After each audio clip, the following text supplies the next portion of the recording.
Authorizing. Access granted. Welcome to SACCHARUM Laboratories. Thank you, Dexys, and welcome back to the Lab Trainers for another episode of Pokéology, a show where each week we become one step closer to understanding how Pokémon live in their natural habitats. My name is Professor SACCHARUM, and today we're going to be taking a look at the slow but steady Pokémon, Torkoal. Before we get started, here are the topics we will be looking at when we research our Pokémon. First, we'll take a look at some general information. Then we'll take a gander at what the Pokémon looks like. After that, we'll figure out what the Pokémon eats. Next, we'll see where we can find the Pokémon. Then, our supercomputer and Pokémon database Dexys will let us know what the Pokédex says about our Pokémon. Once that is finished, we'll talk about the general behavior of the Pokémon. Then we'll take all the information we've managed to gather thus far to figure out how the Pokémon survives. And lastly, we'll take a look into some battle strategy. So without further delay, let's begin.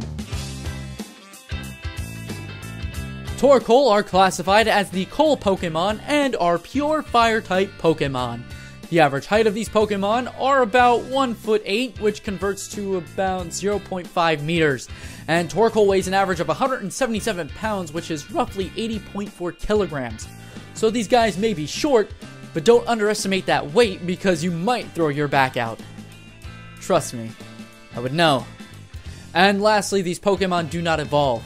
At least that's what we know right now. There are always new species of Pokemon being discovered. Who knows? To start off speaking generally, Torkoal are quadruped testudinidae Pokemon, which basically means they live on the land, have high dome shells, and have stout legs and feet. Their skin color is orange, and they have a charcoal-colored shell on their back that has 6 hexagonal holes on the sides to store coal, as well as 1 hole on the top of their shell that lets smoke out from the burning coal. The shell is where Torkoal produces the fire within its system, and the way it produces fire is by gathering coal to help keep the fire going. It's similar to that of a locomotive. Torkoal also have charcoal-colored rings around its neck and 4 legs. Since we're on the neck, you can also see that it has quite a long neck for a testudinidae Pokemon. The Squirtle evolutionary line and Tirtuga evolutionary line do not have long necks like this one, so it's pretty easy to tell them apart. On each of Torkoal's feet are 3 thin claws that are relatively close together, and on their back end from the shell, they have small orange tails. Now, if you're still not sure if you're looking at a Torkoal, you can always look at its face. These Pokemon have extremely thin eyes, and it looks like they're squinting all the time. This is more than likely an evolutionary trait because of all the smoke they produce. And lastly, Torkoal have a small beaked mouth, and on this beak are 2 nostrils that release smoke as well.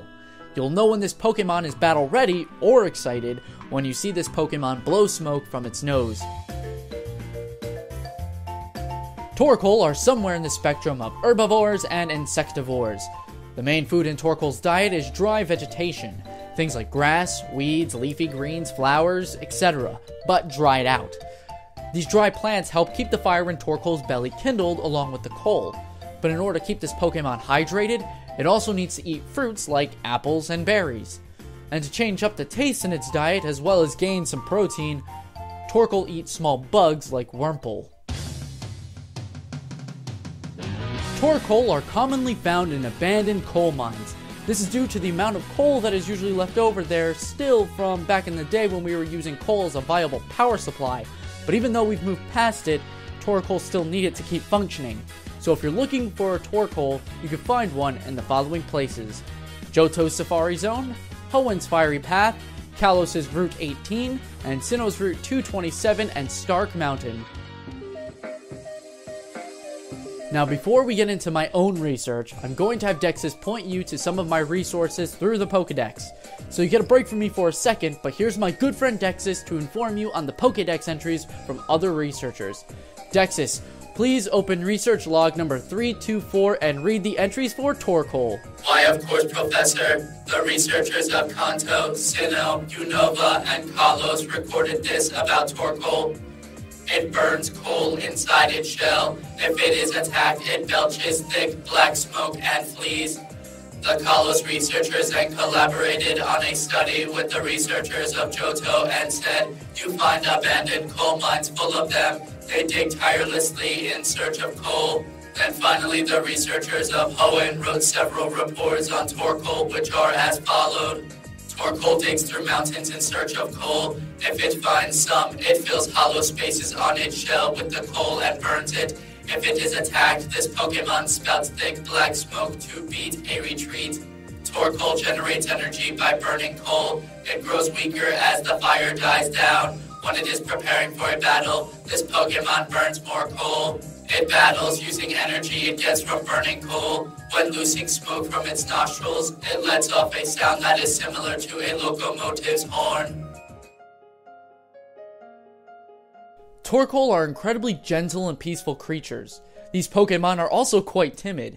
If you encounter one, they may try to hide by going into their shells. But if you try to touch their food or take their special sunbathing spots, they will try to intimidate or battle you to protect their things. This is generally why Torkoal like to live alone. However, in order to get the coal they need to survive, Torkoal work in groups at the abandoned mines. This makes it easier for all the Torkoal to attain coal because collectively, they'll be able to dig more and have a wider area of mine to search. Torkoal have two primary ways to defend themselves, being their shell and smoke. In a confrontation with a predator, Torkoal will recede into its shell so the opponent attacking it will wear itself down to the point of exhaustion. From here, Torkoal then turns up the smoke to hide its getaway. Something else that is interesting is that when Torkoal is blowing such intense smoke, it creates a loud whistling noise like that of a locomotive. This whistle is so loud and high-pitched that it disorients the predator, leaving it weakened, lost, or sending it away. However, if Torkoal cannot escape, it has a couple of options to fight. Because Torkoal is a fire type, it is also able to shoot fire from its mouth. If you combine this with the smoke, you have a concoction of fire moves coming from out of the smoke and not knowing where it will strike from next. If this doesn't work, as a last resort, Torkoal can shed layers of its shell by using Shell Smash to help it gain speed and attack power. But like I said, this is a last resort during its natural combat, because it then loses some of its defensive capabilities. So from there, Torkoal has to decide whether it wants to win the battle or run away. Now it's time for the best part, the battle strategy. But there are a few things we should know before setting up our walking steam engine. So the first thing you're going to want to know is that Torkoal are pure fire-type Pokemon. This means they are weak to water, grass, ground, and rock types. But Torkoal resists fire, grass, ice, bug, steel, and fairy types. And Torkoal's fire-type moves are strong against grass, ice, bug, and steel. Now let's pull up Torkoal's base stat chart. Let's start from left to right. Torkoal's base HP sits at 70. This isn't particularly good. Torkoal isn't going to be able to take a lot of hits. The attack stat is a little better, and because Torkoal can't be burned thanks to fire typing, physical attacks can be a viable option. But whoa! Look at that defense! A whopping 140! I said Torkoal wouldn't be able to take many hits, but it can certainly take physical attacks really well. Now, special attack is sitting at the same as attack, so there's a possibility of being a mixed attacker here. But I would probably choose special over physical due to the amount of fire attacks that are special and available to Torkoal. Now, the special defense doesn't look too nice at 70. A little old bubble attack from a well-trained Squirtle will probably knock Torkoal out easily.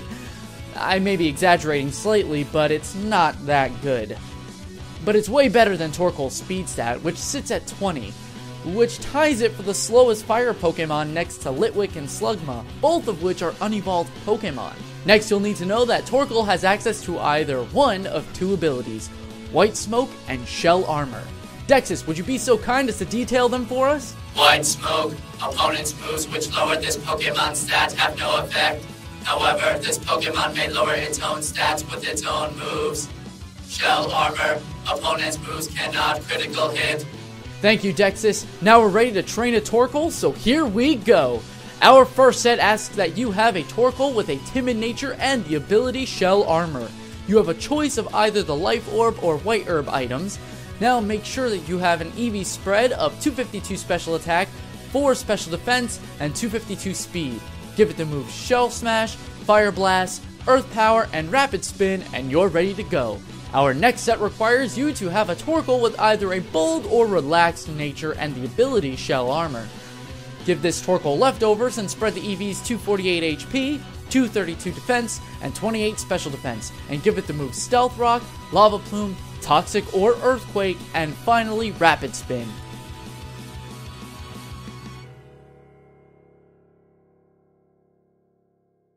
And there you have it, Torkoal, the Locomotive Fire type. If you think I missed anything or learned something new, let me know in the comment section below. By doing that, along with liking, subscribing, and following the socials, you have multiple entries into the SACCHARUM raffle, where you can win one of the Torkoal sets we talked about today.